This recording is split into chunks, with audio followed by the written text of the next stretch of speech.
to the place I belong,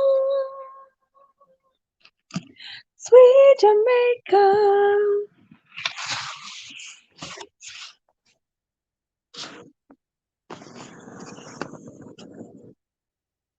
Ay, ay, ay. All right, lovely people. I think I think we are there now.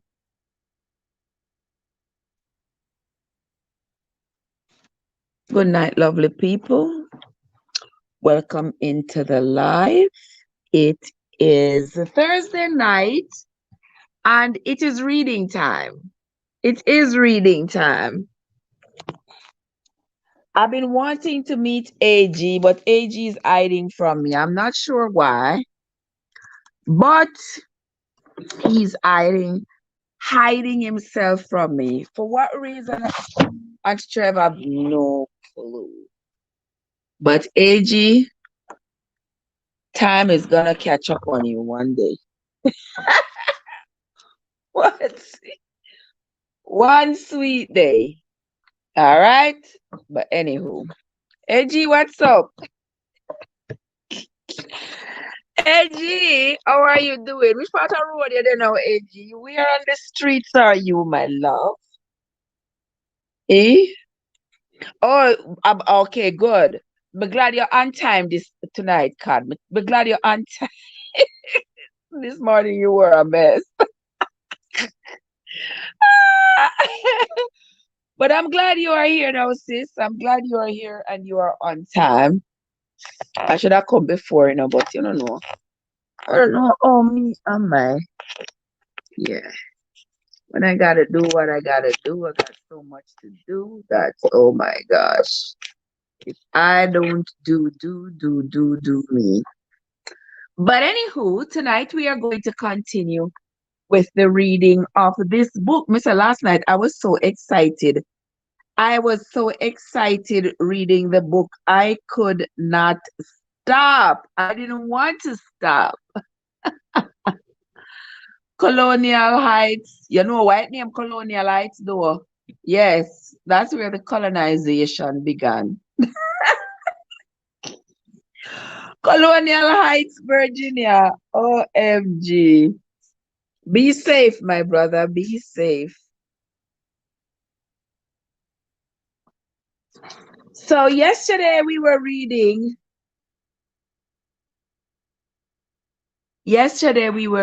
the book Taken at the Flood by Agatha Christie. A rather interesting book. And for those of you who are just coming who don't know what the book is about, well, the book is called Taken at the Flood.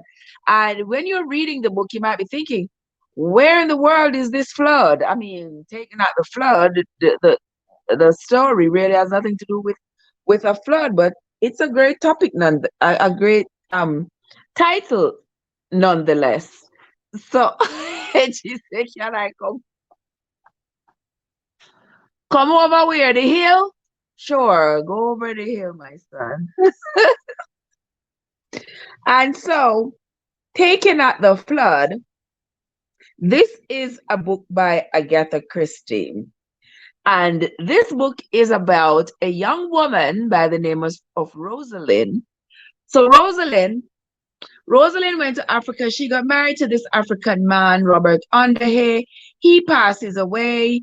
Then she met this older rich guy by the name of Gordon Cloud. He marries her. Now she is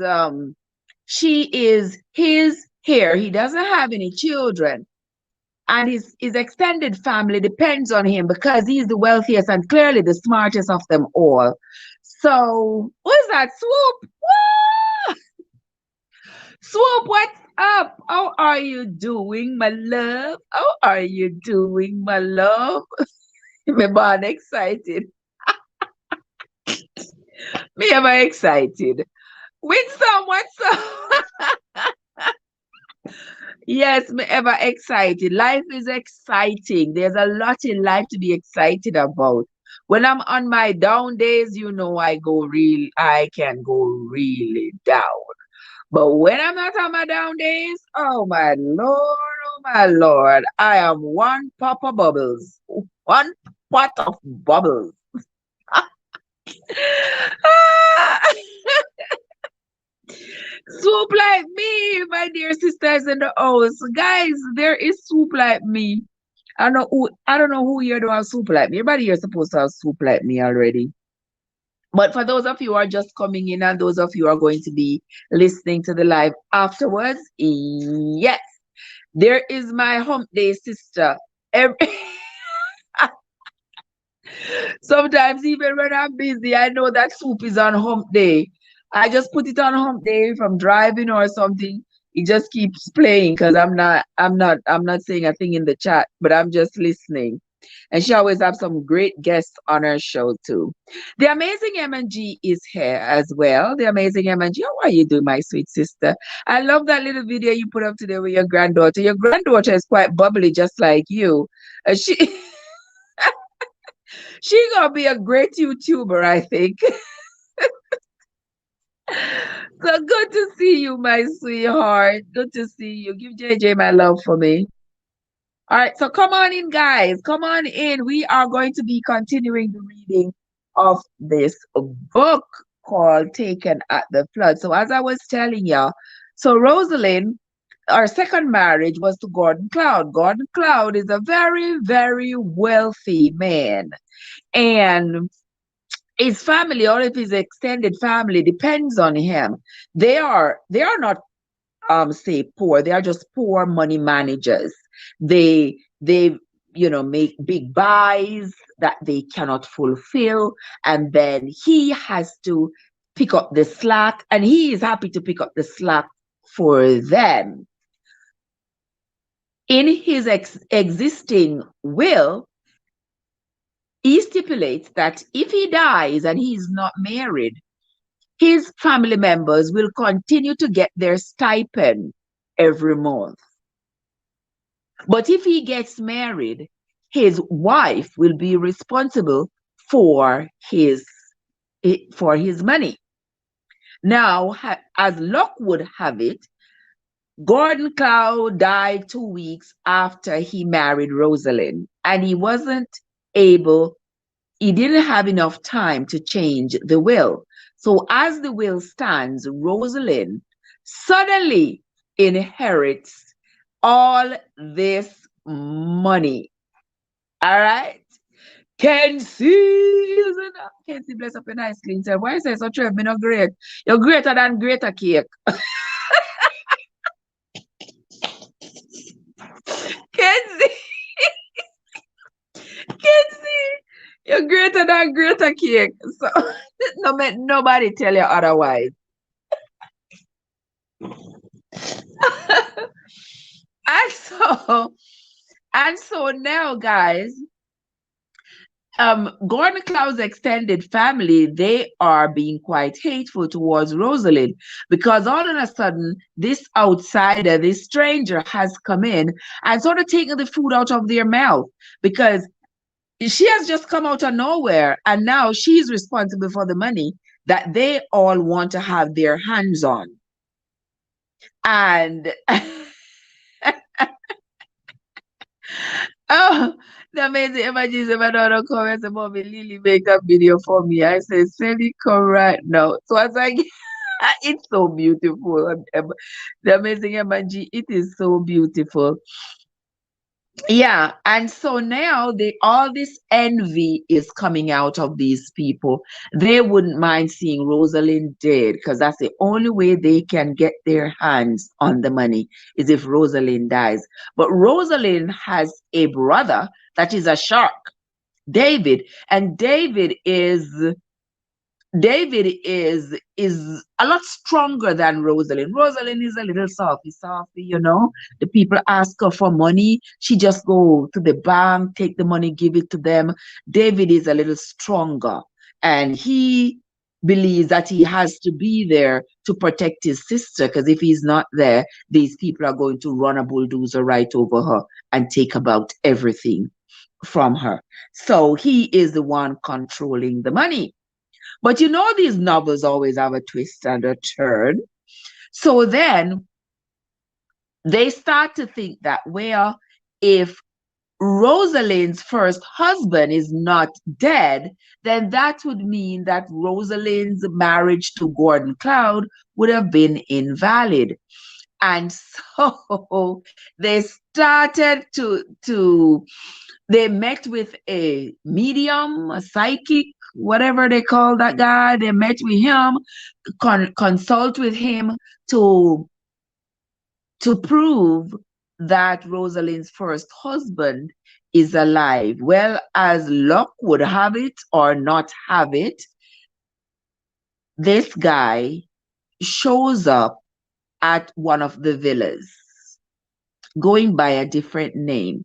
He comes to blackmail Rosalind into giving him a ton of money for him not to say that he is her first husband. And lo and behold, he gets murdered.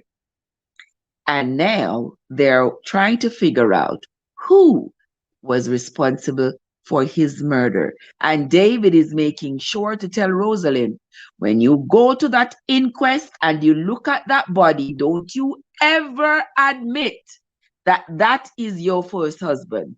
You better say you don't know him. But then there is another guy who is in cahoots with the medium guy, who says that he knows that this is Robert Underhay. And he has sworn in court that this is Robert Underhay. So look at what's going on. Rosalind, who would have been the ex-wife, she says, no, this is not my husband. I don't know this man. I never seen him a day in my life. I never seen this body. And then there is this man who says, yes, this is my friend. We went to such and such a place in South Africa when he was alive, and I know him, and I definitely know that this is him. So now they got to figure out who is speaking the truth. Arely is here. How are you doing, Sister Arely? So good to see you. Jojo is in the house. Jojo, what's up? How are you doing, Joseph? Good to see you, Joseph. Sister Winsome, what's up? How are you doing? Guys, when you come into the live, hit the like button for me, please. And share with the live. Invite your friends and your friends to come on over, because lots of people need to hear these stories that we are reading, because they're absolutely fascinating. And especially this one. I got a book yesterday. Me say, God, you know, say, I'll know. Can see, you know, say, I'll know. I don't find that book. I search everywhere, hilltop and high water. I ain't find the book. I ain't find the book at all. And I said I must find it by the time I finish reading this one. But we will see. All right, we will see. I am good, my love. I have been here doing all day. Yeah.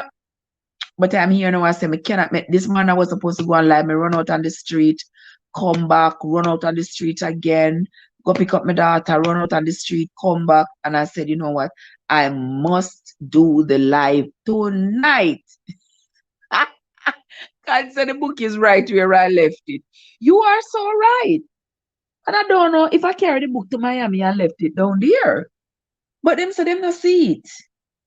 I searched the car, I searched my pocketbook, I searched the foyer, I searched everywhere. Me not find the book all now.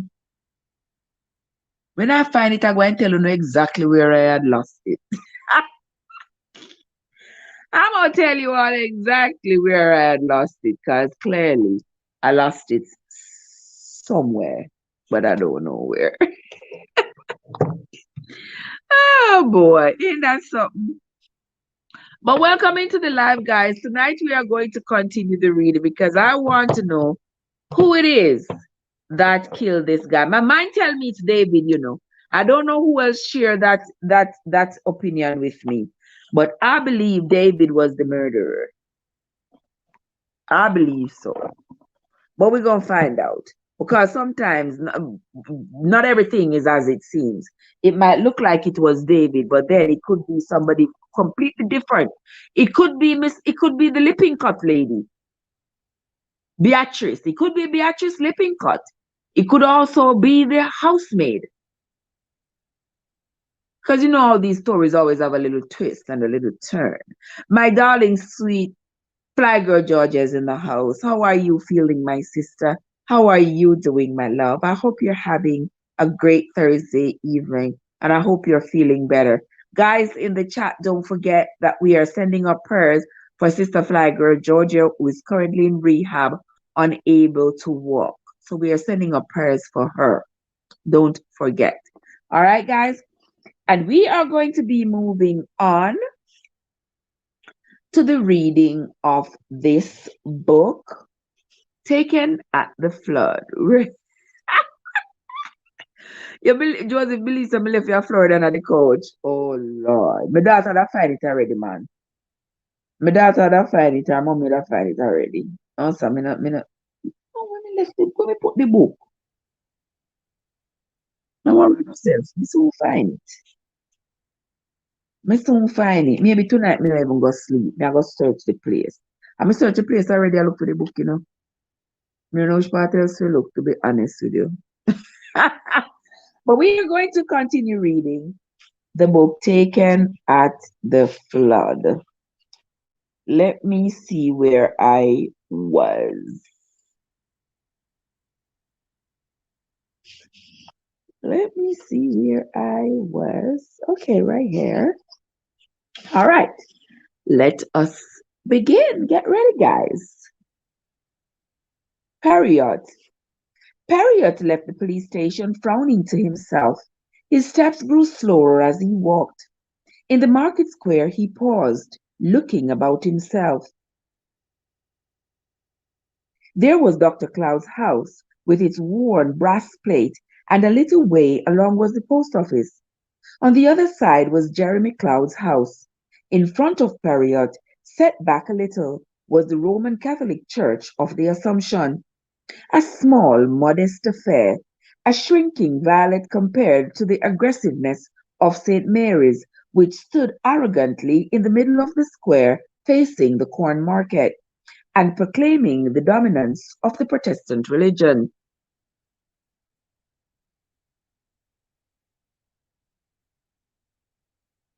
Great, wonderful.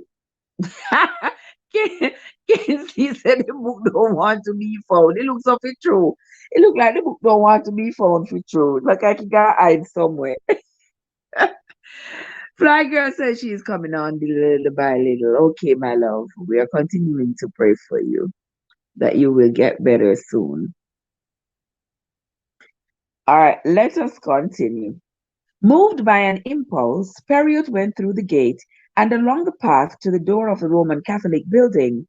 He removed his hat, genuflected in front of the altar, and knelt down behind one of the chairs.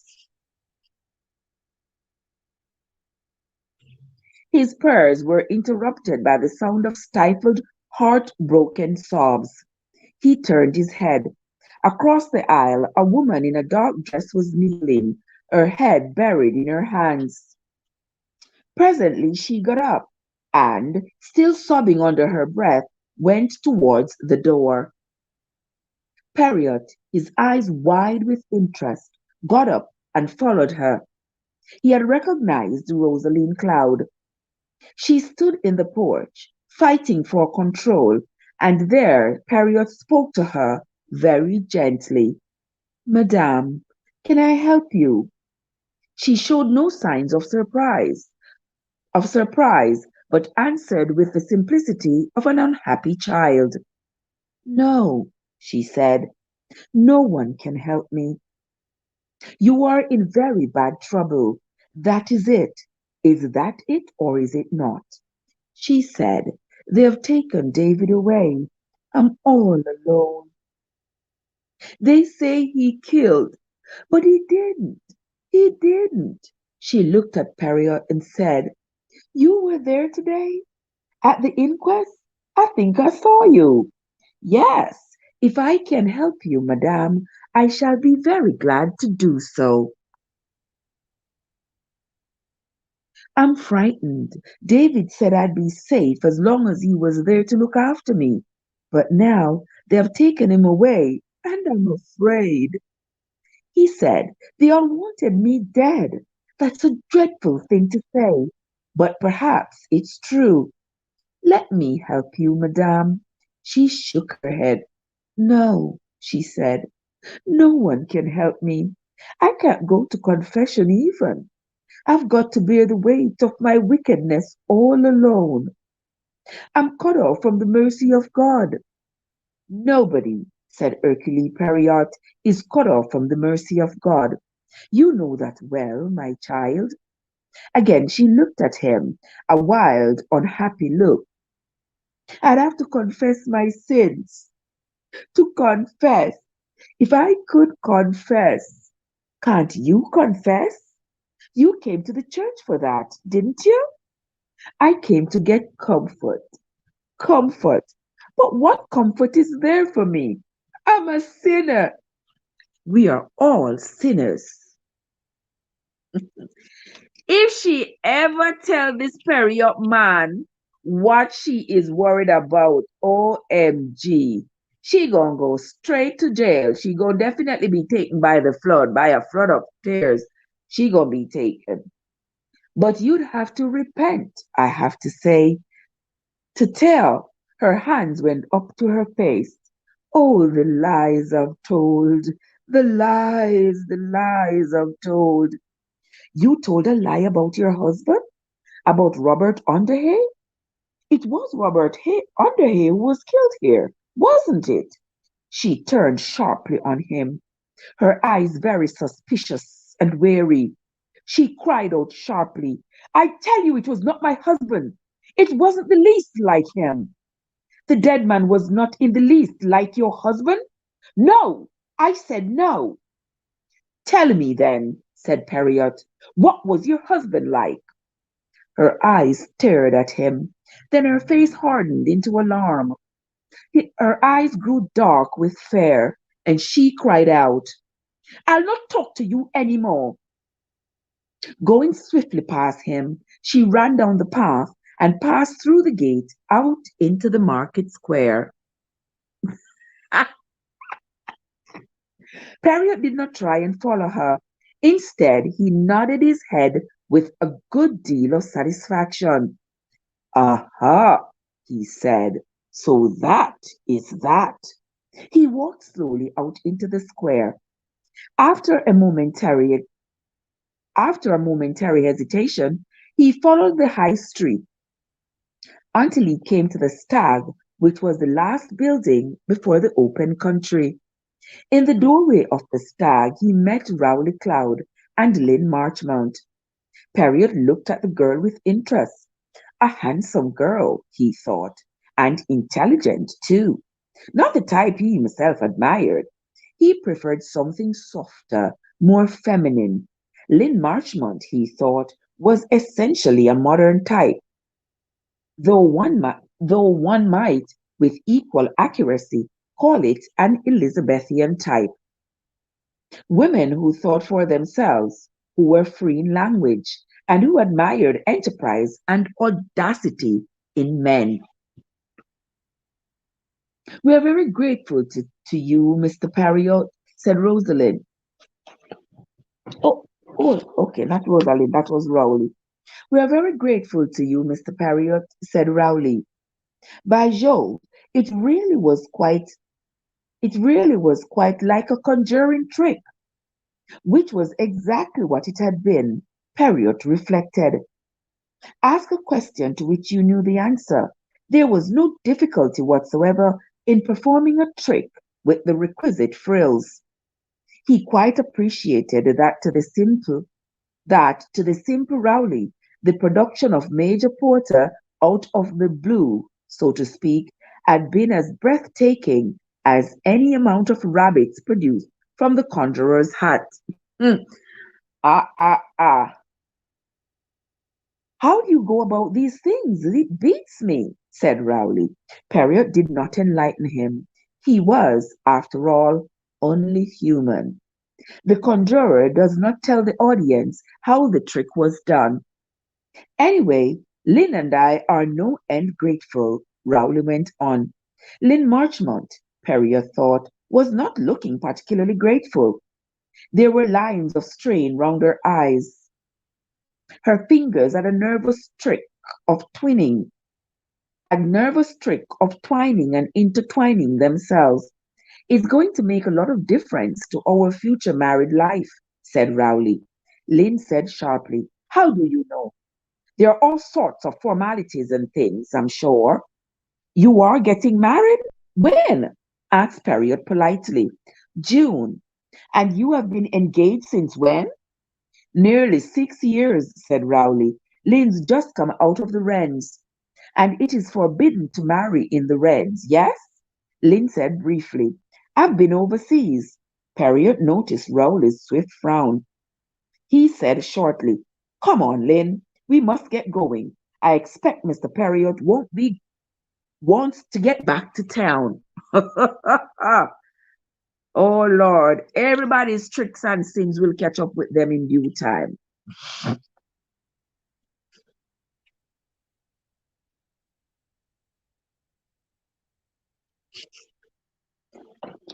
Let us continue. Period said, smiling, but I'm not going back to town. What? Rowley stopped dead, giving a queer wooden effect. I'm staying here, at the Stag, for a short while. But, but why? Cecil grew pesonche, Period said placidly. Rowley said uncertainly, yes, of course. But aren't you, well, aren't you busy? I have made my economies, said Period, smiling. I do not need to occupy myself unduly.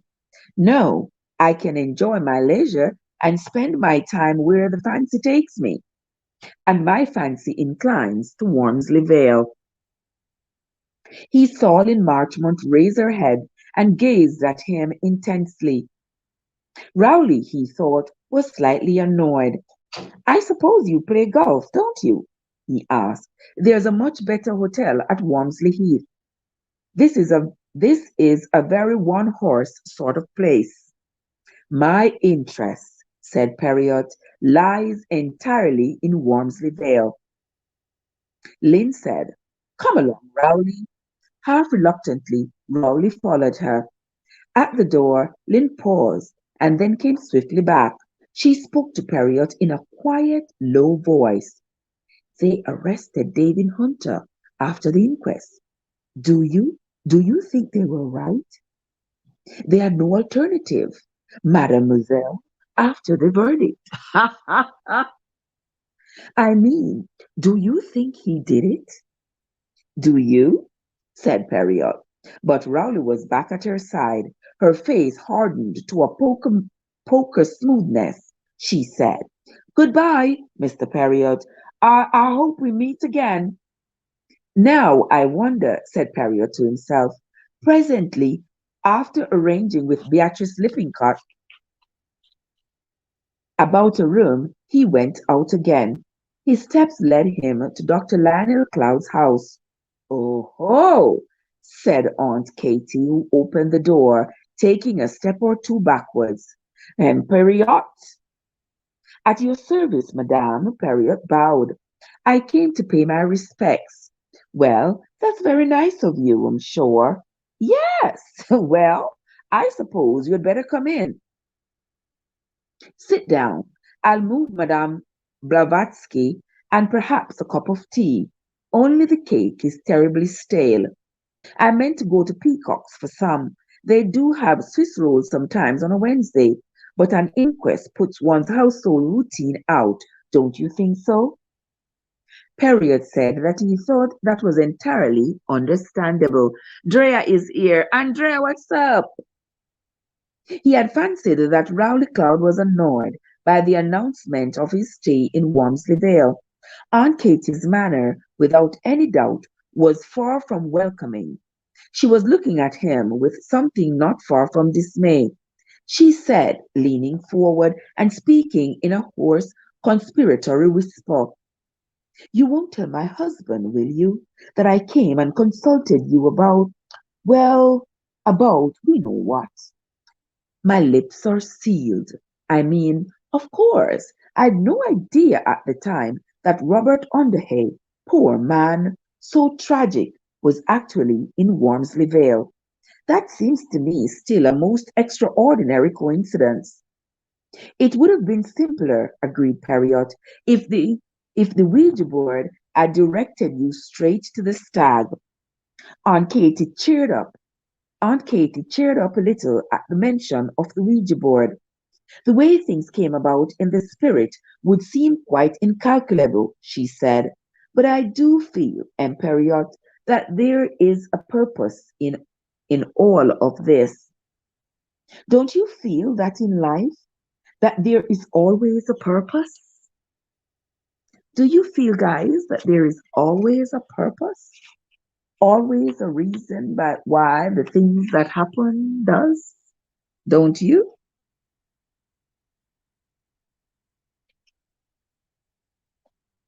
Let's continue. Yes, indeed, madame. Even that I should sit here now in your drawing room. There is a purpose in that. Oh, is there? Mrs. Cloud looked rather taken aback. Is there really? Yes, I suppose so. You are on your way back to London, of course. Not at present. I stay for a few days at the Stag. At the Stag? Oh, at the Stag. But that's where, Emperiot, do you think you are wise? I have been guided to the Stag, said Periot solemnly. Guided? What do you mean? Guided by you. Oh, but I never meant, I mean, I had no idea. It's all so dreadful, don't you think so? Periot shook his head sadly and said, I have been talking to Mr. Rowley Cloud and Miss Marchmont. They are getting married, I hear, quite soon. Aunt Katy was immediately diverted. Dear Lynn, she is such a sweet girl and so very good at figures. Now, I have no head for figures, no head at all. Having Lynn home is an absolute blessing. If I get in a terrible muddle, she always straightens things out for me. Dear girl, I do hope she will be happy. Rowley, of course, is a splendid person, but possibly, well, a little dull. I mean, dull to a girl who has seen as much of the world as Lynn has. Rowley, you see, has been here on his farm all through the war. Oh, quite rightly, of course. I mean, the government wanted him to. That side of it is quite all right. Not white feathers or things like that, as they did in the Boer War. But what I mean is, it's made him rather limited in his ideas. Rowley kind of slow, that is the truth. But the thing too is when somebody is exposed, they get additional education from that exposure, as opposed to somebody who stays in their hometown, never move, never left. You ever seen some people? They were born in one place, they were raised there, they lived there, they died there, they have never left. So they are not open to the ideas that are beyond the borders of the place where they live. And that is Rowley. Rowley is not open to the ideas that are beyond the borders of his farm. So when Lynn goes to war and she comes back with, a military education and and all these external ideas, Rowley cannot connect with it. He has absolutely no clue. It would be hard for Lynn to have a conversation with Rowley about the things that are happening in the outside world because Rowley has absolutely no clue. 6 years engagement is a good test of affection. Oh, it is. But I think these girls, when they come home, they get rather restless. And if there is someone else about, someone perhaps who has led an adventurous life, such as David Hunter, Wheelock is here. How are you doing? Good to see you. Good to see you, Wheelock. Rowley went to school on the shore. I can't with you, God. God, I cannot with you. I cannot with you. OMG. Yeah, Rowley went to school on the short bus. Oh my God. You people are something else, I tell you. There isn't anything between them, Aunt Katy said anxiously. Nothing at all. I'm quite sure of that. It would have been dreadful if there had been, wouldn't there? With his turning out a murderer? His own brother-in-law, too. Oh no, Emperiot, please don't run away with the idea that there is any kind of an understanding between Lynn and David. Really, they seemed to quarrel more than anything else every time they met. What I feel is that, oh dear, I think that's my husband coming. You will remember, won't you, Mr. Perriott? Not a word about our first meeting. My poor dear husband gets so annoyed if he thinks that, oh, Lionel, dear, here is M. Perriott, who so cleverly brought that Major Porter down to see the body. Dr. Cloud looked tired and haggard. His eyes, pale blue, with pinpoint pupils, wandered vaguely through the room. How do you do, M. Perriott? On your way back to town? Bon Dieu, an another who packs me back to London, thought Perriott. Aloud, he said patiently, no, I remain at the Stag for a day or so. The Stag? Lionel Cloud frowned. Oh, police want you to keep police want to keep you there for a bit? No, no, not at all. It's my choice. Indeed, the doctor suddenly flashed a quick, intelligent look. So, you are not satisfied? Why should you think that, Dr. Cloud? Come on, man, it's true, isn't it? Twitter about tea. Mrs. Cloud left the room. The doctor went on. You have a feeling, haven't you, that something's wrong? Harriet was startled. It is odd that you should say that. Do you, then, feel that yourself? Cloud hesitated.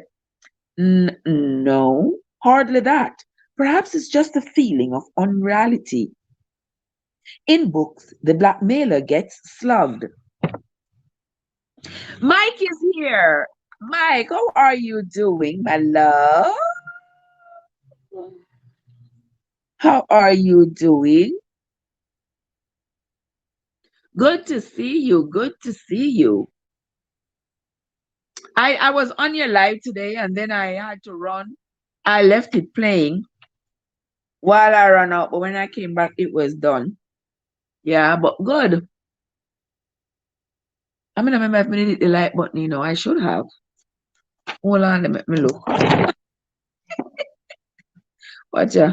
I broke the phone. All right. Yeah, I almost brought the phone. All right. Okay, my love. No problem. No problem. No problem at all. Let us continue. Does he in real life? Apparently, the answer is yes, but it seems unnatural. Was there anything unsatisfactory about the medical aspect of the case? I asked unofficially, of course. Dr. Cloud said thoughtfully, no, I don't think so. Yes, there is something. I can see there is something. When he wished Perrier's voice would assume an almost hypnotic quality, Dr. Cloud frowned a little. Then he said hesitatingly, I've no experience, of course, in police cases. And anyway, medical evidence isn't the hard and fast, cast iron business that laymen or novelists seem to think. We are fallible. Medical science is fallible. What's diagnosis? A guess based on a very little knowledge and some indefinite clues which point in more than one direction. I'm pretty sound, perhaps, at diagnosing measles because at my time of life, I've seen hundreds of cases of measles and I know an extraordinary wide variation of signs and symptoms. You hardly ever get what a textbook tells you is a typical case of measles, but I've known many queer things in my time. I've seen a woman practically on the operating table, ready for our appendix to be wiped out, and parathyroid diagnosed just in time. I've seen a child with skin trouble pronounced as a case of serious vitamin deficiency, but an earnest and conscientious young doctor and the local vet comes along and mentions to the mother that the cat the child is hugging has got ringworm and that the child has caught it. Doctors, like everyone else, are victims of the preconceived idea. Here's a man, obviously murdered, lying with a blood-stained pair of fire thongs beside him. It would be nonsense to say he was hit with anything else. And yet, speaking out of complete inexperience of people with their heads smashed in, I'd, I'd have suspected something rather different. Something not so smooth and round, something, oh, I don't know, something with a more cutting edge, a brick, something like that. You did not say so at the inquest. No, because I didn't really know. Jenkins, the police sergeant, was satisfied, and he's the fellow who counts. But there's the preconceived idea weapon lying beside the body. Could the wound have been inflicted with that? Yes, it could. But if you were shown the wound and asked what made it, well, I don't know whether you would say it because it really doesn't make sense. I mean, if you had two fellows, one hitting him with a brick and one with the tongs, the doctor stopped, shook his head in a dissatisfied way. Doesn't make sense, does it? He said to Perriot. Could he have fallen on some sharp object? Dr. Cloud shook his head. He was lying face down in the middle of the floor on a good, thick, old-fashioned and mixed carpet. He broke off as his wife entered the room. Here's Katie. Here's Katie with the catnap, he remarked. Aunt Katie was balancing a tray covered with crockery, half a loaf of bread, and some depressed-looking jam in the middle of a 2-pound pot. I think the kettle was boiling, she remarked doubtfully as she raised the lid of the teapot and peered inside. Dr. Cloud snorted again and muttered, "Catnap," with which explosive words he left the room.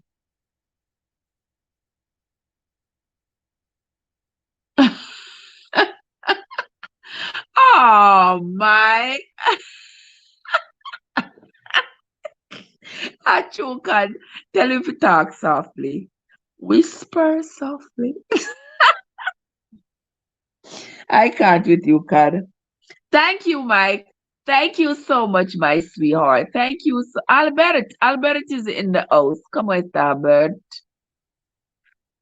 How are you doing, my love? Good to see you. I think the kettle was boiling, she remarked doubtfully as she raised the lid of the teapot and peered inside. Dr. Cloud snorted again and muttered, "Catlap," with much with which explosive word he left the room. Poor Lionel, his nerves are in a terrible state since the war. He worked much too hard. So many doctors away. He gave himself no rest. Out morning, noon, and night. I wonder he didn't break down completely. Of course, he looked forward to retiring as soon as peace came. That was all fixed up with Gordon. His hobby, is botany, with special reference to medicinal herbs in the Middle Ages. He's writing a book on it. He was looking forward to a quiet life and doing the necessary research. But then, when Gordon died just like that, well, you know. What things are, Mr. Perriott, nowadays? Hmm. Everything changed. Taxation and everything. He can't afford to retire, and it's made him really, really bitter. And really, it does seem unfair. Gordon's dying like that without a will. Well, it really quite shook my faith. I mean, I really couldn't see the purpose in that. It seems I couldn't help feeling that it was a mistake. She sighed, then cheered up a little. But I get some lovely reassurances from the other side, courage and patience, and a way will be found. And really, when that nice Major Porter stood up today and said in such a firm, manly way that the poor murdered man was Robert Underhay, well, I saw that a way had been found. It's wonderful, isn't it, Emperiot? How things do turn out for the best.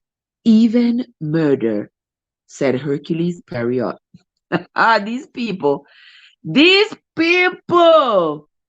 are something else. I tell you. Let us continue with the reading. Guys, I hope you're enjoying the reading as much as I am enjoying bringing it to you. I love it. I love it. I love this book.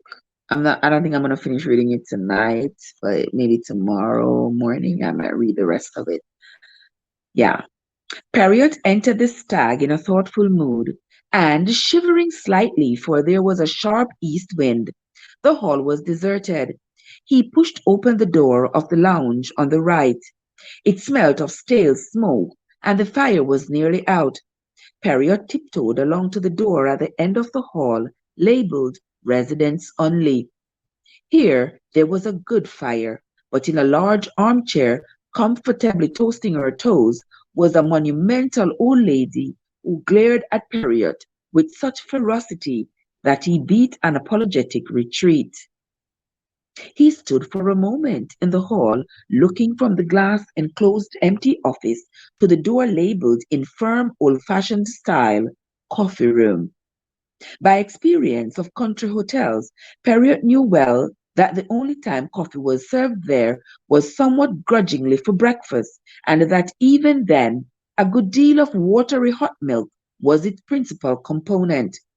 Small cups of a treacle, small cups of a treacle and muddy liquid called black coffee were served not in the coffee room, but in the lounge. The Windsor soup, Vienna steak and potatoes, and steamed pudding, which comprised dinner, would be obtainable in the coffee room at 7 o'clock sharp. Until then, a deep peace brooded over the residential areas of the stag. Periot went thoughtfully up the staircase. Instead of turning to the left where his room number 11 was, he turned to the right and stopped before the door of number 5. Why was he stopping at the door of number 5? Remember, number 5 is where the guy just died. Ah!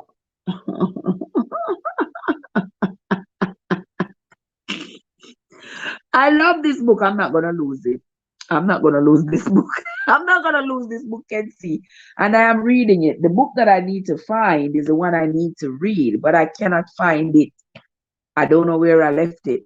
And no, I didn't take it anywhere but either in the house or to Miami. I ain't gone nowhere else. But we will see. If I don't find it, I'll buy it again. But let us continue. So here Periot had stopped in front of the door where Underhay had been murdered. He looked around him, silence and emptiness. He opened the door and went in. The police had done with the room. It had clearly been freshly cleaned and scrubbed. There was no carpet on the floor.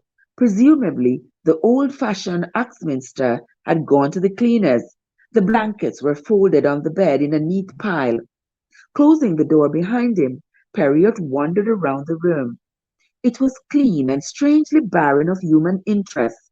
Period took in its furnishings, a writing table, a chest of drawers of good old-fashioned mahogany, an upright wardrobe of the same, and one presumably that masked the door into number 4, a large brass double bed, a basin with hot and cold water, tribute to modernity and the servant shortage, a large but rather uncomfortable armchair, 2 small chairs, an old-fashioned Victorian grate with a poker and a pierced shovel belonging to the same set as the fire tongs, a heavy marble mantelpiece, and a solid marble fire curb with, with squared corners.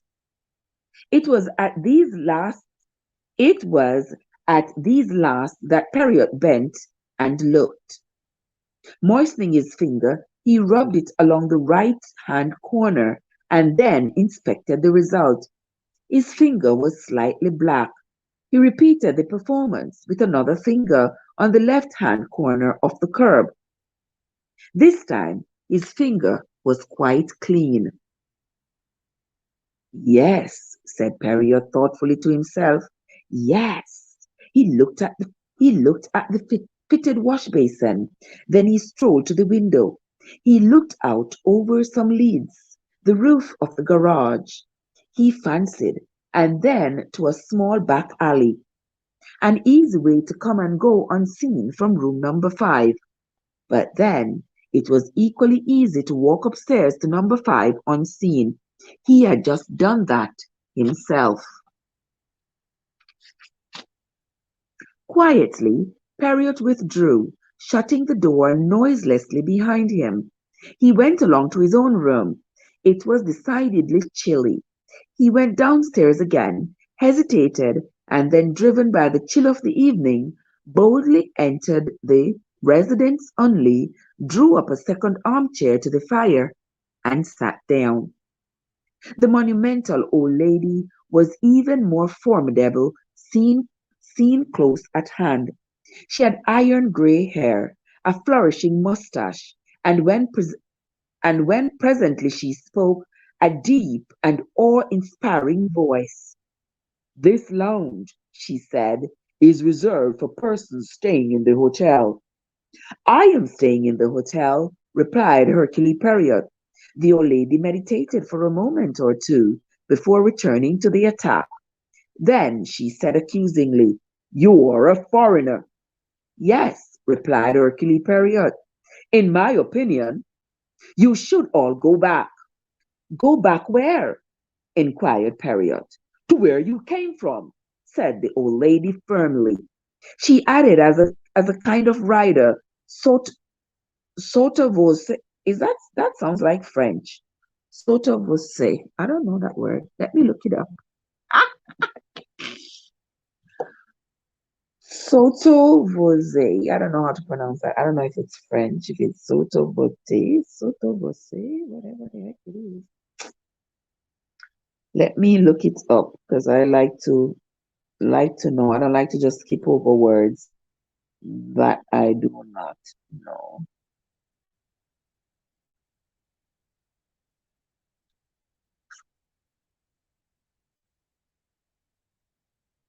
Oh, it says a sotto voce remark is in a low voice as if not to be overheard. How is it pronounced though? Sotto voce. Okay.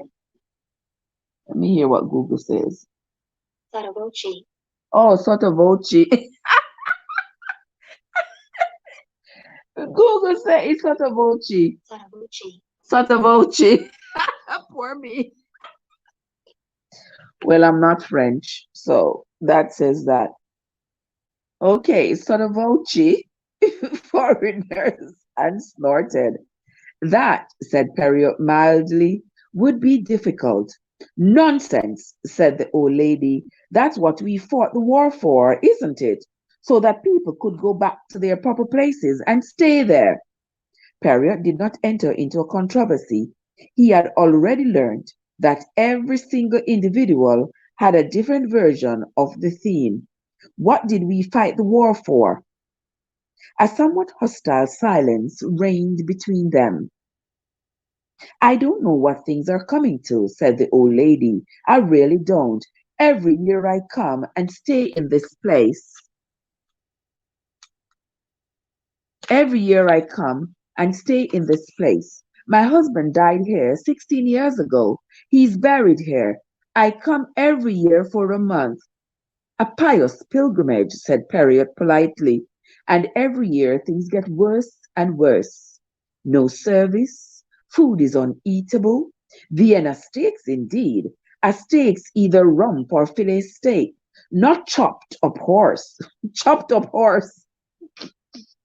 She said they give her chopped up horse to eat. Perrier shook his head sadly. One good thing, they have shut down the aerodrome, said the old lady. Disgraceful it was, all those young airmen coming in here with those dreadful girls. Girls indeed.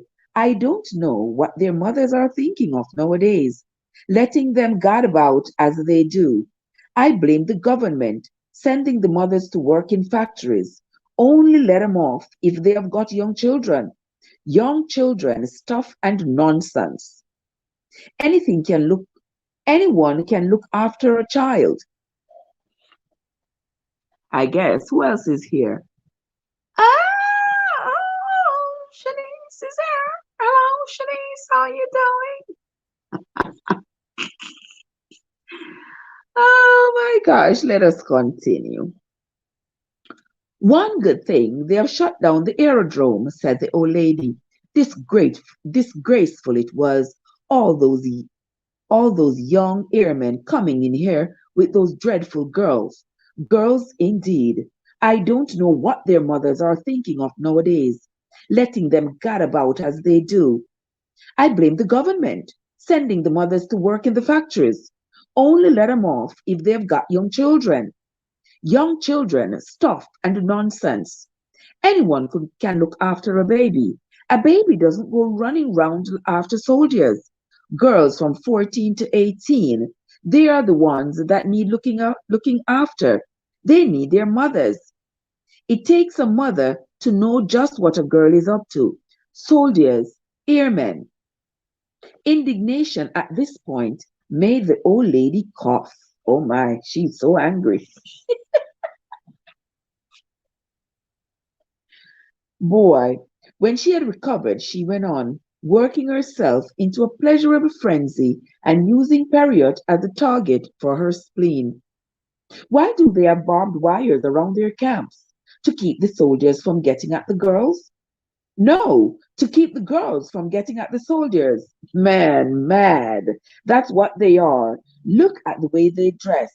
Trousers. Some poor fools wear shorts. They wouldn't if they knew what they looked like from behind. What a feisty old woman.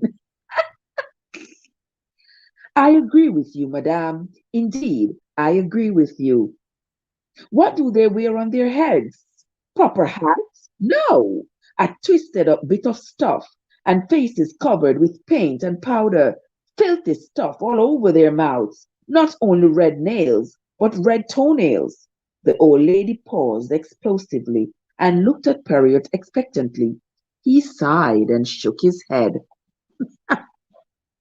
Even in church, said the old lady, no hats. Sometimes not even those silly scarves. Just that ugly, crimped, permanently waved hair. Hair. Nobody knows what hair is nowadays. I could sit on my hair when I was young. Perriot stole a glance at the iron gray bands. It seemed impossible that this fierce old woman could ever have been young. But her head is here But her head in here the other night, one of them did, the old lady went on, tied up in an orange scarf and painted and powdered. I looked at her. I just looked at her. She soon went away. She wasn't a resident, went on the old lady. No one of her type stays here. I'm glad to say. So what was she doing coming out of a man's bedroom? Disgusting, I call it. I spoke about it to that Lippincott girl, but she's just as bad as any of them. Go a mile for anything that wear trousers. This old woman is really mad. She is really bad. She is cussing out all the young people in town. People, girls wearing shorts. If they knew what they look like from behind, they wouldn't wear shorts. They're wearing painted faces and painted nails. Oh, she mad. Some faint interest stirred in Harriet's mind. Coming out of a man's bedroom? He queried. The old lady fell upon the topic with zest. That's what I said. Saw her with my own two eyes. Number five. Aha! Aha! He saw some girl coming out of number five. Who was that girl? Hold on, guys, because this make me thirsty. Oh no, hold on, this make me thirsty. Oh Lord, this made me thirsty.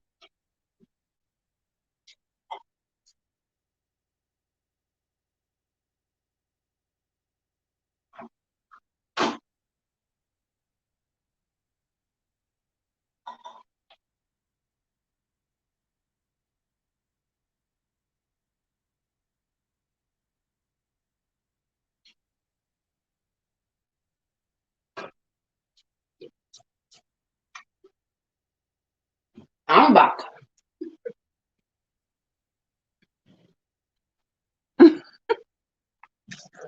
Who was that girl she saw coming out of number five? Lord, who was it? Let's continue reading. What day was that, madame? The day before there was all that fuss about a man being murdered. Disgraceful that such a thing should happen here. This used to be a very decent, old-fashioned type of place. But now, and what hour of the day was this? Day? It wasn't day at all. Evening, late evening too. Perfectly disgraceful. Past 10 o'clock. I go up to bed at 10:15. Out she comes from number five, as bold as brass, stares at me, then dodges back inside again, laughing and talking with the man there. You heard him speak? Aren't I telling you so? She dodges back inside and he calls out, Oh, go on, get out of here. I'm fed up. Hmm, interesting indeed. That's a nice way for a man to talk to a girl, but they ask for it. Oh, hussies. She cussing them really good. Period said, You did not report this to the police? She fixed him with a basilisk stare and totteringly rose out of her chair. Staring over him and glaring down on him, she said, I have never had anything to do with the police. The police, indeed. I, in a police court, I, in a police court, never. Quivering with rage and with one last malevolent glance at Periot, she left the room. Periot sat for a few minutes, thoughtfully caressing his mustaches. Then he went in search of Beatrice Lippincott. Oh, yes, Mr. Periot, you mean old Mistress Ledbetter? Canon Ledbetter's widow? She comes here every year, but of course, between ourselves, she's rather a trial. She's really frightfully rude to people sometimes, and she doesn't seem to understand that things are different nowadays. She's nearly 80, of course, but she is clear in her mind. She knows what she's saying. Oh, yes, she's quite a sharp old lady, rather too much sometimes. Do you know who a young woman was who visited the murdered man on Tuesday night? Beatrice looked astonished. I don't remember a young woman coming to visit him at any time. What was she like? She was wearing an orange scarf round her head, and I should fancy a good deal of makeup. She was in number five talking to Arden at 10:15 on Tuesday night. Really, Mr. Perriott, I have no idea whatsoever. Thoughtfully, Perriott went along in search of Superintendent Spence. Spence listened to Perriott's story in silence. Then he leaned back in his chair and nodded his head slowly. Funny, isn't it? He said. How often you come back to the same old formula. Chazez Lafemme. Come on now. I gotta consult I gotta consult my French again. Chazez Lafemme. I don't know that Chazelle word. I gotta look it up. What are the gentle people? Let's look this up. C H.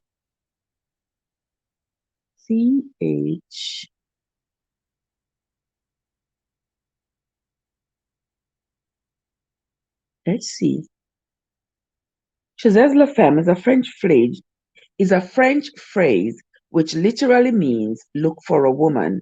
It is a cliche in detective fiction used to suggest that a mystery can be resolved by identifying a female, a female love interest.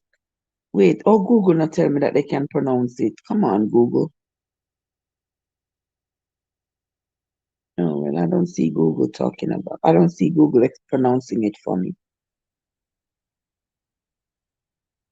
Okay, so we will move right along. Google is not about to pronounce it for me, so we will move right along. But it's a term used in French fiction. Chazez le Femme. The superintendent's French accent was not as good as Sergeant Gray's, but he was proud of it. He got up and went across the room. He came back holding something in his hand. It was a lipstick in a gilt cardboard case. He had this indication all along that there might be a woman mixed up in it, he said. Perrier took the lipstick and smeared a little delicately on the back of his hand. Good quality, he said. A dark cherry red, worn by a brunette, probably. Yes, it was found on the floor of number 5. It had rolled under the chest of drawers, and of course, just possibly, it might have been there some time. No fingerprints on it. Nowadays, of course, there isn't the range of lipsticks there used to be, just a few standard makes. And you have no doubt made your inquiries? Spence smiled.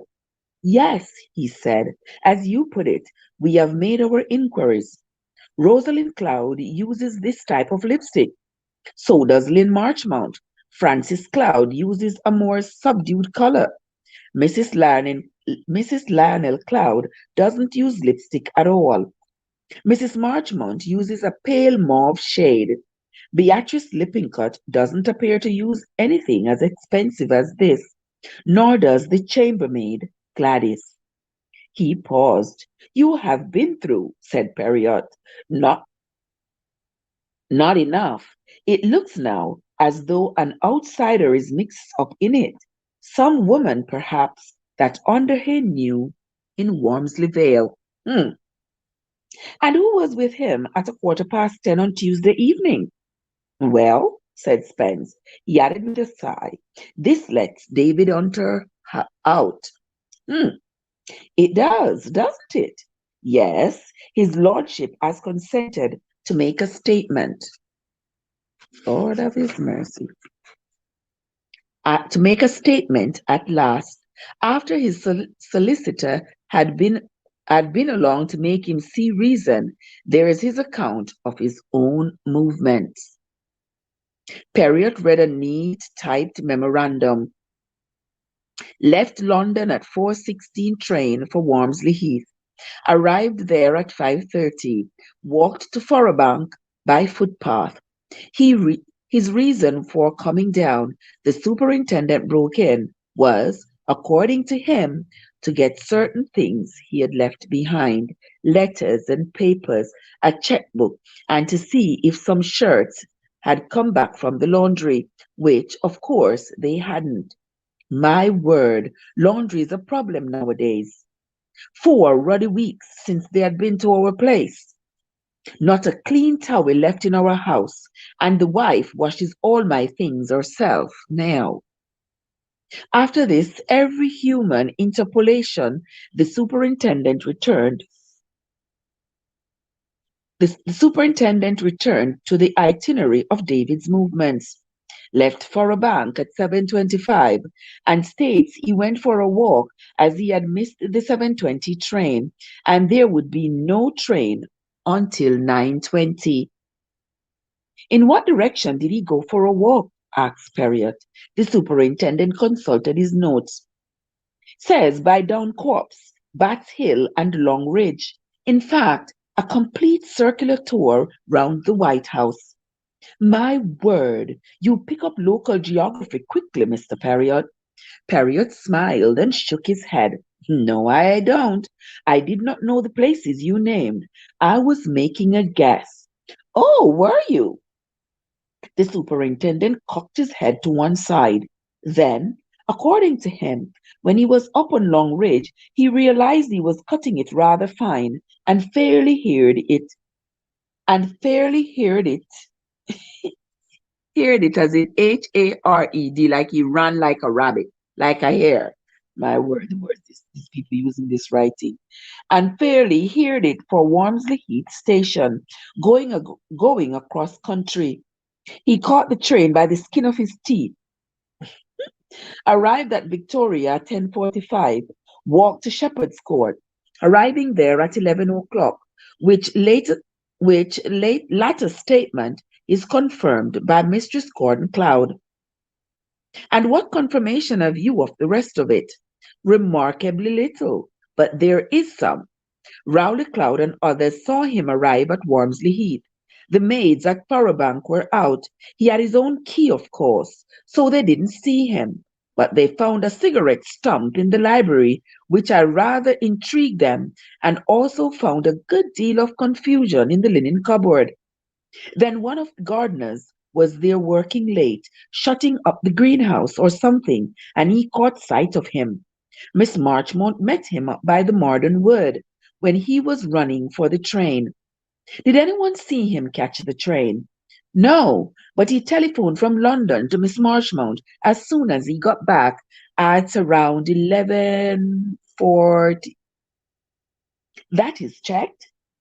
Yes, we had already put through an inquiry about calls from that number. There was a toll call about the 10.4 to Wormsley Vale at 34. That's the Marchmont's number. Very, very interesting, murmured Perriott. But Spence was but Spence was going on painstakingly and methodically. Rowley Cloud left Arden at 5 minutes to 9. He is quite definite it wasn't earlier. About 9:10, Lynn Marchmont sees Hunter up at Mardon Wood. Granted, he's run all the way from the Stag. Would he have had time to meet Arden, quarrel with him, kill him, and get to Mardon Wood? Hmm, we are going into it, and I don't think it can be done. However, now we are starting again. Far from Arden being killed at 9 o'clock, he was alive at 10 minutes past 10. That is, unless your old lady is dreaming. He was either killed by the woman who dropped the lipstick, the woman in the orange scarf, or by somebody who came in after that woman left. And whoever did it deliberately put the hands of the watch back to 9:10.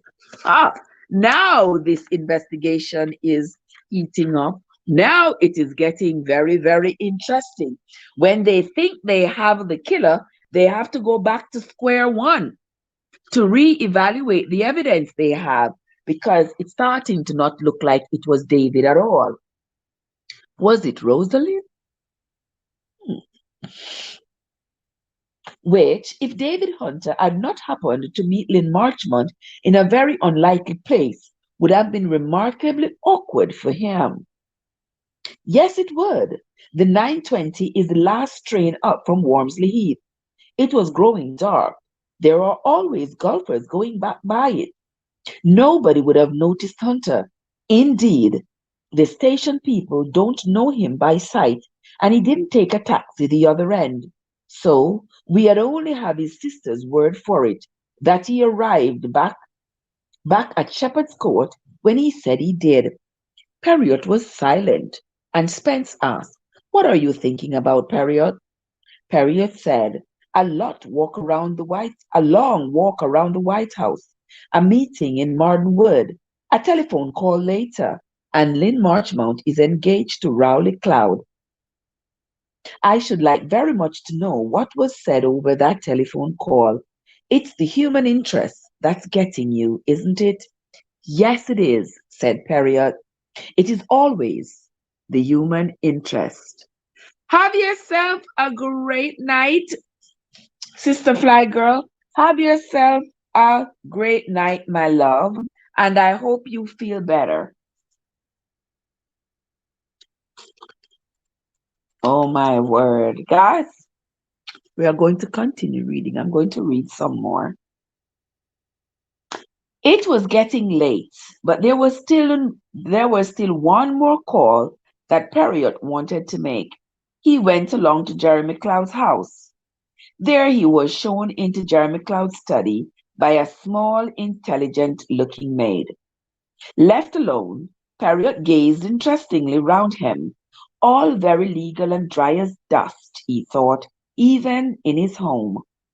There was a large portrait of Gordon Cloud on the desk, another faded one of Lord Edward Trenton on a horse, and Periot was examining the latter when Jeremy Cloud came in. "Oh, pardon." Periot put the photo frame down in some confusion. "My wife's father," said Jeremy, a faint self-congratulatory note in his voice, "and one of his best horses, Chestnut Trenton. He ran second in the Derby in 1924. Are you interested in racing?" "Alas, no."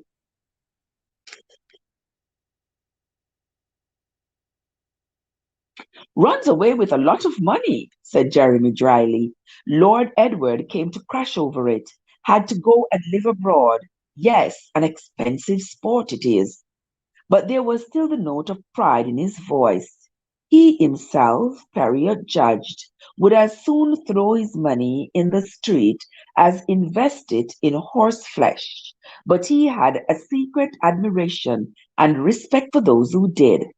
Cloud went on. "What can I do for you, Miss Periot? Mr. Periot? As a family, I feel we owe you a debt of gratitude for finding Major Porter to give evidence of identification. The family seems very jubilant about it," said Periot. "Oh," said Jeremy dryly, "rather premature to rejoice. Lots of water's got to pass under the bridge yet. After all, Underhay's death was accepted in Africa. Takes years to upset a thing of this kind. And Rosalind's evidence was very positive indeed. She made a good impression, you know. It seemed almost as though Jeremy Cloud was unwilling to bank upon any improvement in his prospects. "I wouldn't like to give a ruling one way or the other," he said. "Couldn't say how a case would go." Then, pushing aside some papers with a fretful, almost weary gesture, he said, "But you wanted to see me? I was going to ask you, Mr. Cloud, if you are really quite certain your brother did not leave a will. A will made subsequent to his marriage, I mean." Jeremy looked surprised. "I don't think there's ever been any idea of such a thing. He certainly didn't make one before leaving New York. He might have made one during the 2 days he was in London. Gone to a lawyer there? Or written one out himself? And got it witnessed? Witnessed by whom? There were 3 servants in the house," Perry reminded him. "3 servants who died the same night he did." "What? What? Three servants who died the same night Gordon Cloud did. What's going on here?" Yes. But if by any chance he did do what you suggest, well, the will was destroyed too. That is just the point. Lately, a great many documents believed to have perished completely have actually been deciphered by a new process, incinerated inside home safes, for instance, but not so destroyed that they cannot be read. Well, really, Mr. Perriott, this is a most remarkable idea of yours. Most remarkable. But I don't think, no, I really don't believe there is anything in it. As far as I know, there was no safe in the house in Sheffield Terrace. Gordon kept all valuable papers, etc., at his office, and there was certainly no will there. Hmm. But one might, but one might make inquiries. Perriott was persistent. From the APR officials, for instance, you would authorize me to do that? Oh, certainly, most certainly. Very kind of you to offer to undertake such a thing, but I haven't any belief whatsoever, I'm afraid, in your success. Still, well, it is an offense. An offense? I suppose. You'll be going back to London at once. Perriott's eyes narrowed. Jeremy's tone had been unmistakably eager. Going back to London? Did you all want him out of the way? Before he could answer, the door opened and Francis Cloud walked in.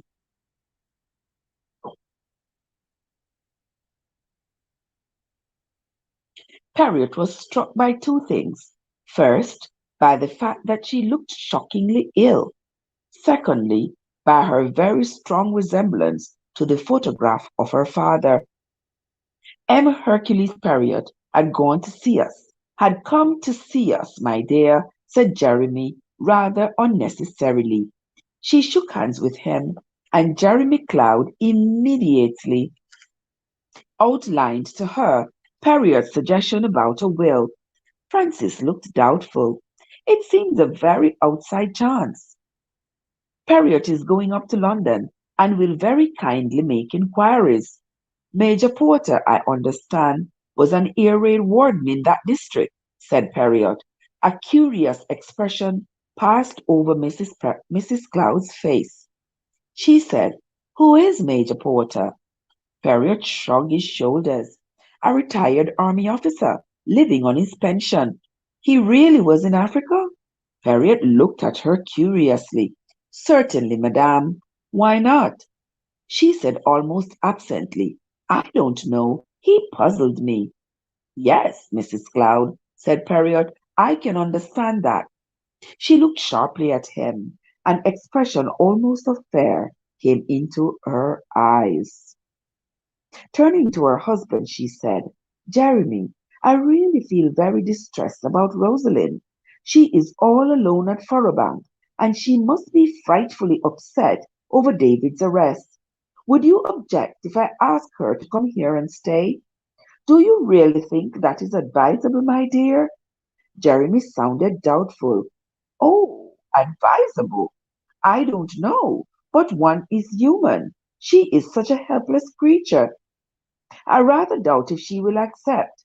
I can at any rate make the offer," the lawyer said quietly. "Do so if it will make you feel better, my dear." The word came out with a strange bitterness. Then she gave a quick, doubtful glance at Perriott. Perriott murmured formally, "I will take my leave now." She followed him out into the hall. "You are going up to London?" "I shall go up tomorrow, but for 24 hours at most, and then I return to the Stag, where you will find me, madame, if you want me." She demanded sharply, "Why should I want you?" Harriet did not reply to the question, merely said, "I shall be at the Stag." Later that night, out of the darkness, Frances Cloud spoke to her husband. "I don't believe that man is going to London for the reason he said. I don't believe I don't believe all that about Gordon's having made a will. Do you believe it, Jeremy?" A hopeless, helpless, rather tired voice answered her. "No, Francis, no. He's going for some other reason. What reason? I've got no idea, my love. Francis said, what are we going to do, Jeremy? What are we going to do? Presently he answered, I think, Francis, there's only one thing to be done. Lord, I want to read some more. What is that one thing to be done? What is that one thing to be done? I want to continue reading because I want to know. Armed with the necessary credentials from Jeremy Cloud, Perriot had got the answers to his questions. They were very definite. The house was a total wreck.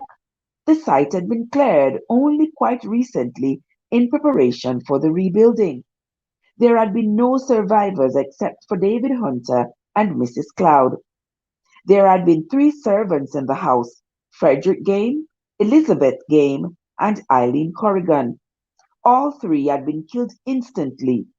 Gordon Cloud had been brought out alive, but had died on the way to the hospital without recovering consciousness. Perriot took the names and addresses of the 3 servants, next of kin. It is possible, he said, that they may have spoken to their friends something in the way of gossip or comment that might give me a pointer to some information I badly need. The official, the official to whom he was speaking looked skeptical. The Games had come down from Dorset, Eileen Corrigan from County Cork. Perriot next bent his steps towards Major Porter's rooms. He remembered Porter's statement that he himself was a warden, and he wondered whether he had happened to be on duty on that particular night, and whether he had seen anything of the incident in Sheffield Terrace. He had, besides, other reasons for wanting a word with Major Porter. As he turned the corner of Ed Street, he was startled to see a policeman in uniform standing outside the particular house for which he was making. There was a ring of small boys and other people standing staring at the house. Perriot's heart sank as he interpreted the signs. The constable intercepted Perriot's advance. Can't go in there, sir, he said. What has happened? You don't live in the house, sir, do you? Perriot shook his head. Who was it you were wishing to see? I wish to see Major Porter. You a friend of his? Yes, sir. Really? Well, no, sir, I should not describe myself as a friend. What has happened? Gentleman has shot himself, I understand. Aha! Here's the inspector. The door had opened and two figures came out.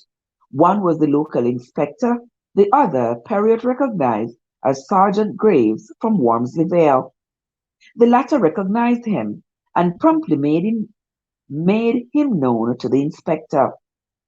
Better come inside, said the latter. The 3 men re-entered the house.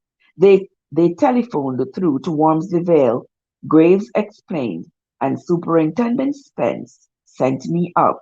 Suicide? The inspector answered. Yes, seems a clear case. Don't know whether having to give evidence at an inquest yesterday preyed upon preyed upon his mind. People are funny that way sometimes, but I gather he's been depressed lately. Financial difficulties and one thing and another. Shot himself with his own revolver. Oh, my Lord. Is it permitted that I go up? Perriot asked. If you like, Mr. Perriot. Take Mr. Perriot up, Sergeant. Yes, sir. Graves led the way up to the first-floor room. It was much as Perriot remembered it. The door colors of the old rugs, the books. Major Porter was in the big armchair. His attitude was almost natural, just the head slumped forward. His right arm hung down at his side. Below it, on the rug, lay the revolver. There was still a very faint smell of acrid gunpowder in the air. About a couple of hours ago, they think, says Graves. Nobody heard the shot. The women of the house were out shopping. Harriet was frowning, looking down on the quiet figure with the small scorch wound in the right temple. Any idea why he would do this, Mr. Perriott? Asked Graves. He was respectful to Perriott because he had seen the superintendent being respectful, though his private opinion was that Perriott was one of those frightful old dugouts. Perriott replied absently, Yes, yes, there was a very good reason. That is not the difficulty. His glance shifted to a small table at Major Porter's left hand. There was a big solid glass ashtray on it, with a pipe and a box of matches. Nothing there. His eyes roamed around the room. Then he crossed to an open roll-top desk. It was very tidy, papers neatly pigeonholed, a small leather a small leather blotter in the center, a pen tray with a pen and two pencils, a box of paper clips, and a book of stamps, all very neat and orderly.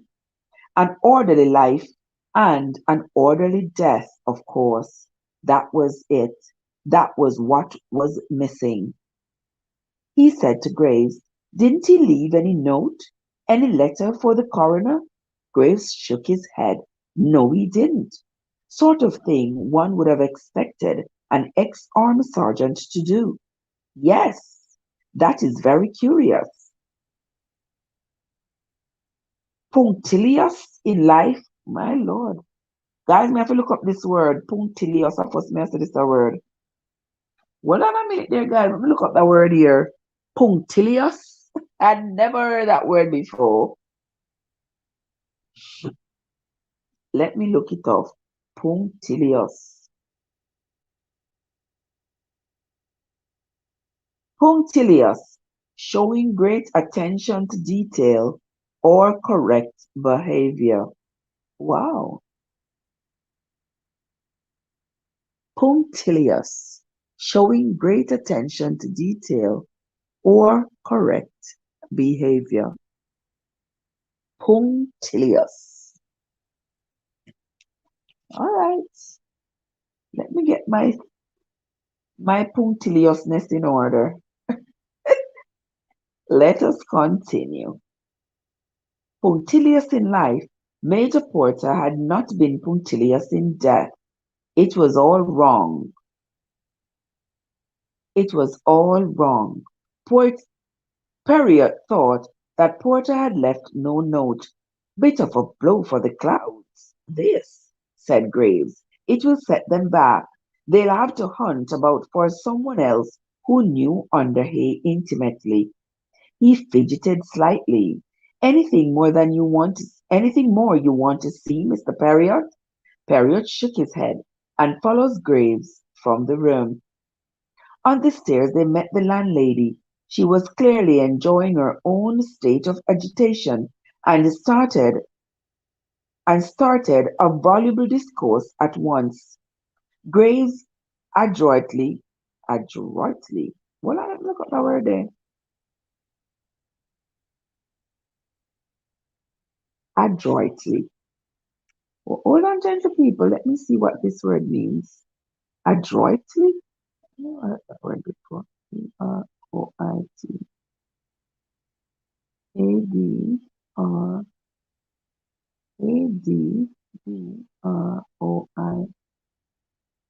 Adroitly. Adroit means clever or skillful way. Adroitly. That's an interesting word. I never heard it before. Adroitly. Very interesting word. Let's continue reading. Where's the word? Adroitly. Graves adroitly detached himself and left Perriott to receive the full spate.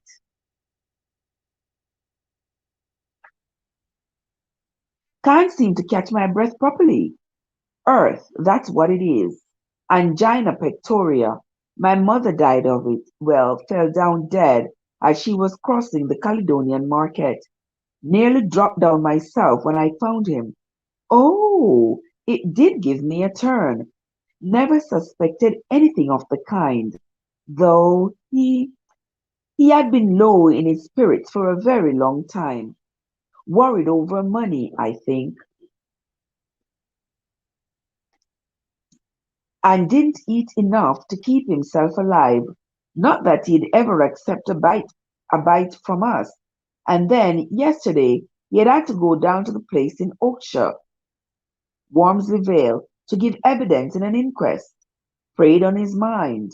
That really did. He came back looking awful, trumped about, trumped about all of last night, up and down, up and down. A murdered gentleman it was, and a friend of his. That's not why he was tramping up and down.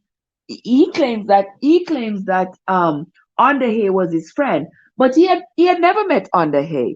That was a trick that he came up with Periot to say that he knew the man and that the man was Underhay because Periot wanted the money from the clouds to pay him to make sure that they find somebody who can attest to Robert Underhay being alive so that Rosalind wouldn't get the money. Up and down, up and down. A murdered gentleman it was, and a friend of his, by all accounts. Poor dear, it did upset him. Up and down, up and down. And when I was out doing my bit of shopping and having to key over so long for a fish, I went up to see if he'd like a nice cup of tea. And there he was, poor gentleman, the revolver dropped out of his hand, leaning back in his chair, gave me an awful turn in the stomach. Have to have the police in and everywhere. What's the world coming to? That's what I say. Perriot said slowly, the world is becoming a difficult place to live in, except for the strong. Guys, I don't know if this is where I should end the reading for this morning, for tonight. I think this might be where I end the reading for tonight. Let me see what this other chapter, how many pages it has. Okay, this other chapter has quite a few pages. So I am going to be ending the reading right here. And when we come back tomorrow, Friday, we will continue with the reading of this book, Taken at the Flood. I am so determined to finish reading this book. I don't know if I should finish reading it tonight. What time is it? 9:37. Let me read another chapter. Let me read another chapter because this book is so interesting. I don't want to stop reading it until it's done. That's me when I have an interesting book. It was past 8 o'clock when Periot got back to the Stag. He found a note from Frances Cloud asking him to come and see her. He went out at once. She was waiting for him in the drawing room. He had not seen that room before. The open windows gave on a walled garden with pear trees in bloom. There were bowls of tulips on the tables. The old furniture shone with beeswax and elbow grease, and the brass of the fender and coal scuttles were brightly gleaming. It was, Harriet thought, a very beautiful room. You said I should want you, Mr. Perriot. You were quite right. There is something that must be told, and I think you are the best person to tell it to. It is always easier, madame, to tell a thing to someone who already has a very good idea of what it is. You think you know what I am going to say? Perriot nodded. Since when?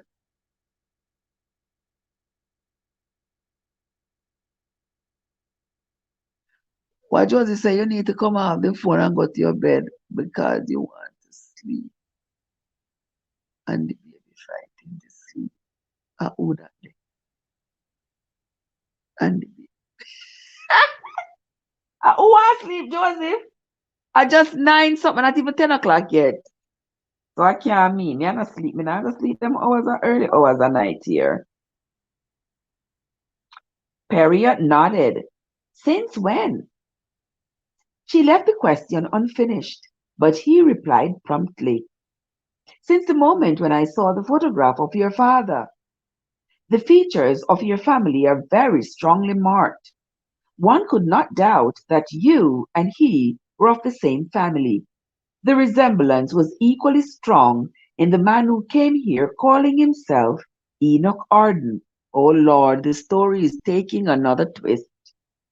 She sighed, a deep, unhappy sigh. Yes, yes, you are right. Although poor Charles had a beard, he was my second cousin, and Periot, somewhat the black sheep of the family. I never knew him very well, but we played together as children. And now I've brought him to his death, an ugly, sordid death. She was silent for a moment or two. Periot said gently, You will tell me. She roused herself. Yes, the story has got to be told. We were desperate for money. That's where it begins. My husband was in serious trouble, the worst kind of trouble. Disgrace, perhaps imprisonment, lay ahead of him. Still lies ahead of him for that matter. Now, understand this, Mr. Periot. The plan I made and carried out was my plan. My husband had nothing to do with it. It wasn't his sort of plan in any case. It would have been far too risky. But I've never minded taking risks, and I've always been, I suppose, rather unscrupulous. First of all, let me say, I applied to Rosalind Cloud for a loan. I don't know whether, left to herself, she would have given it to me or not, but her brother stepped in. He was in an ugly mood, and he was, or so I thought, unnecessarily insulting. When I thought of his scheme, I had no scruples at all about putting it into operation.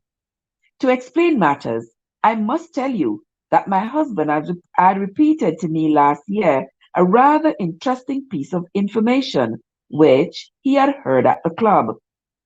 You were there, I believe, so I need not repeat it in details.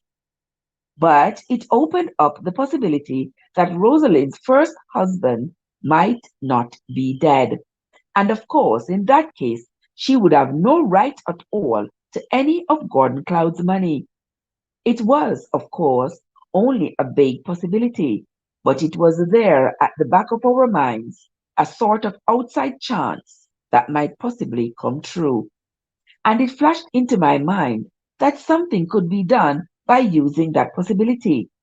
Charles, my cousin, was in this country, down on his luck. He has been in prison, I'm afraid, and he wasn't a scrupulous person, but he did well in the war. I put the proposition before him. It was, of course, blackmail, neither nothing more, nothing less. But we thought that he had a good chance of getting away with it. At worst, I thought, David Hunter would refuse to play. I didn't think that he would go to the police about it. People like him aren't fond of the police. Her voice hardened. Our scheme went well. David fell for it better than we hoped.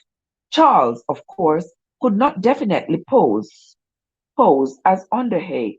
Rosalind could give that away in a moment, but fortunately she went up to London, and that left Charles a chance of at least suggesting that he might be Robert Underhay.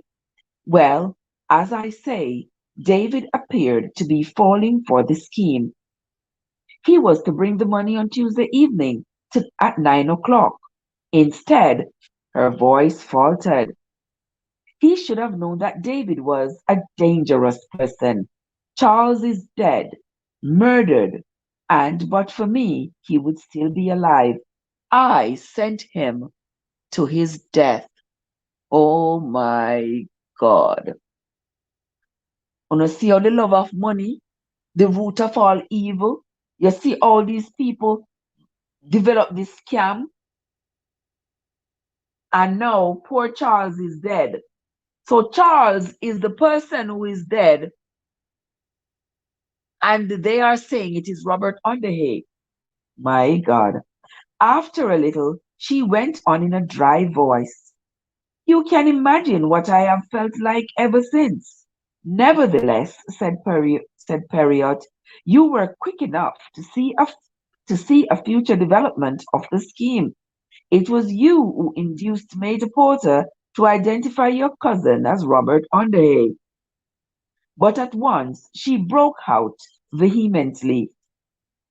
No, I swear to you, no, not that, not that. No one was more astonished. Astonished? We were dumbfounded when this Major Porter came down and gave evidence that Charles, yes, Charles, was Robert Underhay. I couldn't understand it. I still can't understand it. But someone went to Major Porter, someone persuaded him or bribed him to identify the dead man as Underhay. Francis said decisively, it was not I, and it was not Jeremy. Neither of us would do such a thing. Oh, I dare say that sounds absurd to you. You think that because I was ready to blackmail, that I would stoop just as easily to fraud? But in my mind, the two things were words apart. Ah, really? The two things are the same. Really? You must understand that I felt, indeed, I still feel that we have a right to a portion of Gordon's money. What I have failed to get by fair means, I was prepared to get by foul means, but deliberately to swindle Rosalind out of everything, but by manufacturing evidence that she was not Gordon's wife at all. Oh, no, indeed, Mr. Perriott, I would not do a thing like that. Please, please, believe me. I will at least admit, said Perriott slowly, that everyone has his own particular sins. Yes, I will believe that. Then he looked at her sharply. Do you know, Mrs. Cloud, that Major Porter shot himself this afternoon? She shrank back, her eyes wide and horrified. Oh no, Imperial, no. Yes, madame. Major Porter, you see, was au fond an honest man. Or you see, they encouraged him to cheat and to lie and to say that he had been with Underhay in Africa when he never knew the man at all. Financially, he was in very low water, and when temptation came, he, like many other men, failed to resist it. It may have seemed to him he can he can have made himself feel that his lie was almost morally justified. He was already deeply prejudiced in his mind against the woman his friend Underhay had married. He considered that she had treated his friend disgracefully, and now his heartless little gold digger had married a millionaire and had got away with her second husband's fortune to to the detriment of his own flesh and blood. It must have seemed tempting to him to put a spoke in her wheel, no more than she deserved, and merely by identifying a dead man, he himself would be made secure for the future. When the Clouds got their rights, he would get his cut. Yes, I can see the temptation. But like many men of his type, he lacked imagination. He was unhappy, very unhappy at the inquest. One could see that. In the near future, He would have to repeat his lie upon oath. Not only that, a man was now arrested, charged with murder, and the identity of the dead man supplied a very potent motive for that charge. He went back home and faced things squarely.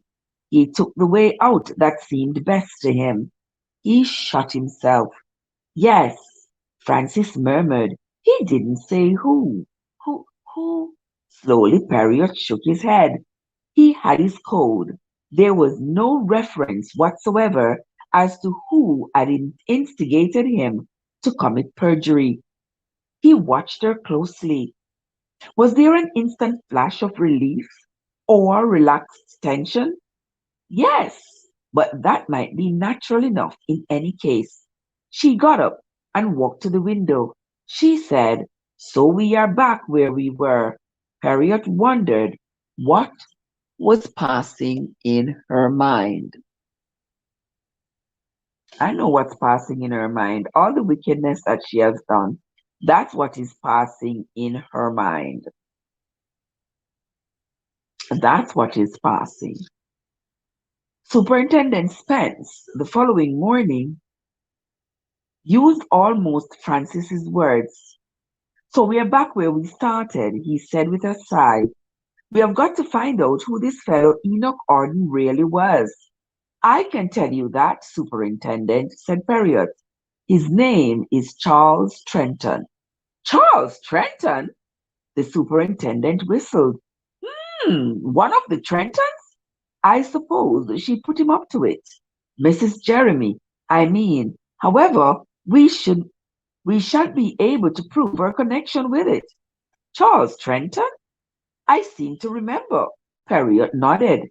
"Yes, he has a record." "Thought so. Then you tell me, said it the man had destroyed so badly that nobody cannot identify him?" "Thought so. Swindling hotels, if I remember rightly, used to arrive at the Ritz, go out and buy a Rolls Royce, subject to a morning's trial, go round in the Rolls Royce to all the most expensive shops and buy stuff. And I can tell you, a man who has got his rolls outside waiting to take his purchases back to the Ritz doesn't get his checks queried. Besides, he had the manner and the breeding. He'd stay a week or so, and then, just when suspicions began to arise, he had quietly disappeared, selling the various items cheap to the pals he had picked up. Charles Trenton. Hmm. He looks at Perriot. "You find out things, don't you? How does your case progress against David Hunter?" We shall have to let him go. There was a woman there that night with Arden. It it doesn't only depend on that old Tartar's word. Jimmy Pierce was going home, got pushed out of the load of hay. Ah, he gets quarrelsome after a glass or two. He saw a woman come out of the stag and go into the telephone box outside the post office. That was just after 10. Said it wasn't anyone he knew. Thought it was someone staying at the stag. A tart from London, is what he called her. He was not very near her. No, no, right across the street. Who the devil was she, Perriot? Did he say how she was dressed? A tweed coat, he said, orange scarf round her head, trousers, and a lot of makeup. Fits with the old lady's description, doesn't it? Yes, it does. Perriot was frowning. Spence asked, "Well, who was she? Where did she come from? Where did she go?" "You know our train service, the 9:20s, the last train up to London, and the 10:30s the other way. Did that woman hang about all night and go up on the 6:18 in the morning? Had she got a car? Did she hitchhike? We have sent out all over the place, but no results. What about the 6:18? It's always crowded, mostly men though. I think they'd have noticed a woman That type of woman. That's to say, I suppose she might have come and left by car. But a car's notice in Wormsville nowadays. We are off the main road, you see. No cars noticed out that night. Only Dr. Clouds. He was out on a case over Middingham Way. You would think somebody would have noticed a strange woman in a car. It need not have been a stranger, Harriet said slowly. A man slightly drunk and 100 yards away might not recognize a local person whom he had not known very well. Someone, perhaps, dressed in a different way from their usual way. Spence looked at him questioningly. Would this young Pierce recognize, for instance, Lynn Marchmont? She had been away for some years. Lynn Marchmont was at the White House with her mother at that time, said Spence. Are you sure? Mrs. Lionel Cloud, that's the scatty one, the doctor's wife, says she telephoned to her there at 10 minutes past 10. Rosalind Cloud was in London. Mrs. Jeremy, well, I've never seen her in slacks, and she doesn't use much makeup. Anyway, she isn't young. Oh, mon cher. Harriet leaned forward. On a dim night with feeble street lights, can one tell youth or age under a mask of makeup? Look here, Perriot, said Spence. What are you getting at? Perriot leaned back and half closed his eyes. Slacks, a tweed coat, an orange scarf enveloping the head, a great deal of makeup, a dropped lipstick. It is suggestive. Think you are the Oracle of Delphi? Growled the superintendent. Now that I know what the Oracle of Delphi was, sort of, sort of this young Graves gives himself airs about knowing. Doesn't help his police work any. Any more cryptic pronouncement, Mr. Perriot? I told you, said Perriot, that this case was the wrong shape. As an instance, I said to you that the dead man was all wrong. So he was, as Underhay. Underhay was clearly an eccentric, chivalrous individual, old-fashioned and reactionary. The man at the Stag was a blackmailer. He was neither chivalrous, old-fashioned, nor reactionary, nor was he particularly eccentric. Therefore, he was not Underhay.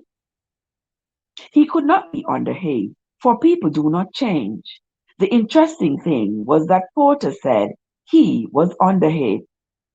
Leading you to Mrs. Jeremy? The likeness led me to Mrs. Jeremy, a very distinctive cast of countenance, the Trenton profile. To permit myself a little play on words, as Charles Trenton, the dead man is the right shape. But there are still questions to which we require answers. Why did David Hunter permit himself to be blackmailed so readily? Is he the kind of man who lets himself be blackmailed? One would say very decisively, no. So he too acts out of character. Then there is Rosalind Cloud. Her whole behavior is incomprehensible. But there is one thing I should like to know very much. Why is she afraid? Why does she think that something will happen to her now that her brother is no longer there to protect her? Someone or something has given her that fear. And it is not that she fears losing her fortune. No, it is more than that. It is for her life that she is afraid. Good Lord, Perriot, you don't think. Let us remember, Spence, that as you said just now, we are back where we started. That is to say, the Cloud family are back where they started. Robert Underhay died in Africa, and Rosalind Cloud's life stands between them and the enjoyment of Gordon Cloud's money. Do you honestly think that one of them would do this? Yes, yes, yes. I think this. Rosalind Cloud is 26, and though mentally somewhat unstable, physically she is strong and healthy. She can live to be 70. She may live longer still. 44 years, let us say. Don't you think, Superintendent, that 44 years may be too long for someone to contemplate? Ah, ah, well. I'm going to end right there for tonight. Tomorrow morning, after I finish reading the book of Ecclesiastes, I will finish reading this book because tomorrow I gotta be on the street. I won't be able to do live when I'm on the street. I don't want to do live when I'm on the street. So I'm going to read the Bible and then read these last few pages so that we can start a new book on the weekend. I am super excited, guys. This book is really filled with a lot of suspense. Now we really don't know. Now we really don't know who took the life of the man, but now we know that the man is Claude Trenton, the man who died. Why they couldn't recognize him though? Why? If everybody there knew Claude Trenton, why couldn't they recognize him in death? That is very strange. These people are really something else, I tell you. They're really conniving. But that is the end of the reading for tonight. That is the end of the story. We will be back tomorrow, guys. I want to say thanks to everybody who came into the live reading tonight. I sincerely appreciate you. Arely, Scott, Kenzie, Joseph, Mike, the amazing M&G, Swoop Like Me was here, Andrea, um, so many other people. I can't remember everybody. But thanks to everybody who came into the live. I sincerely appreciate you all. I hope to see you all again in the morning. Until next time, my friends, this is Trev from Traversance, where your journey matters. Have yourselves a great night, everybody. Mike, you're still here. Yeah, I'm going to get some stuff done before I go to bed. And I will wake up at 4 in the morning. Maybe when you all wake up, the stories will be awaiting you. If you have time, you'll go listen, but it won't be as late as it was this morning. All right, guys, have yourselves a great day. I'll see you all later. Good night, everybody.